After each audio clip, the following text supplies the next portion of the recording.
2025 मध्ये वेगवेगळे मेकअपचे प्रॉडक्ट सुद्धा मी ट्राय केले, परंतु एक लिपस्टिक माझ्या लक्षात राहिली आणि ती म्हणजे अफोर्डेबल रेंज मधली मार्सची लव्ह लावणी नावाची शेड आहे.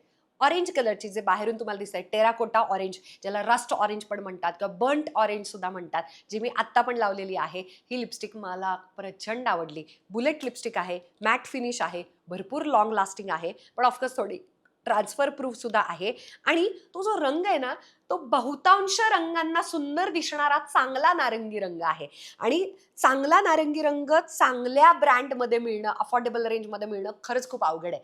मला जर कुठची पटकन एखाद्या दिवशी मला स्वतःला असं ब्राईट फ्रेश असा लुक तयार करायचा असेल, तर मी ही ऑरेंजिश बर्न्ट टेराकोटा लव्ह लावणी शेड लावत असते. मेकअपचे असंख्य वेगवेगळे प्रॉडक्ट्स वापरताना एक प्रॉडक्ट मात्र माझ्या खूप लक्षात राहिलं, आणि ते म्हणजे शार्लेट टिल्बरीचं एअर ब्रश पावडर. ओके, आता इट्स अ प्रेस्ड पावडर.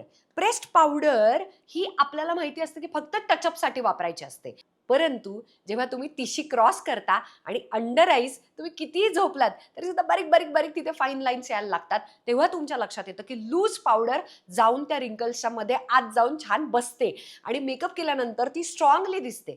एक ब्रश घ्यायचा आणि तो ब्रश अंडर आईज ना मस्त ब्रशनं, प्रेस्ड पावडरची ही जी पावडर आहे त्यानं तो सेट करायचा. हे केल्यानं माझ्या डोळ्यांच्या खाली ज्या लाईन्स आणि क्रिजेस येतात मेकअपनं, फाउंडेशननं, त्या येणं बंद झालेलं आहे. ते मला इतकं आवडलंय. त्याच्यातली माझी शेड आहे 2 मीडियम.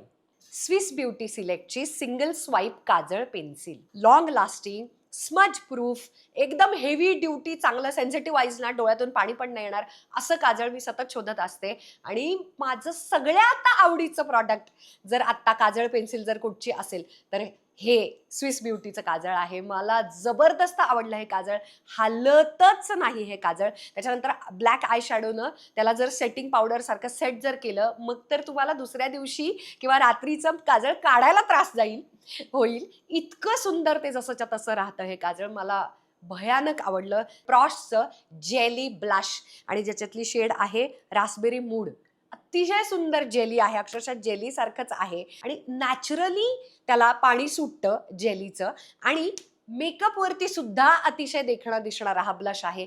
विना मेकअपचा सुद्धा तुम्ही जेली ब्लश पटकन जरी लावलं आणि बोटाने असं असं थोडंसं स्मच केल्यासारखं केलं, खूप नॅचरल इफेक्ट येतो आणि लॉंग लास्टिंग आहे. इतक्या वेळ ही जेलीचा ब्लश जातच नाही. लॉंग लास्टिंग अफोर्डेबल रेंज मधला इतका चांगला जेलीचा ब्लश, फार सुंदर.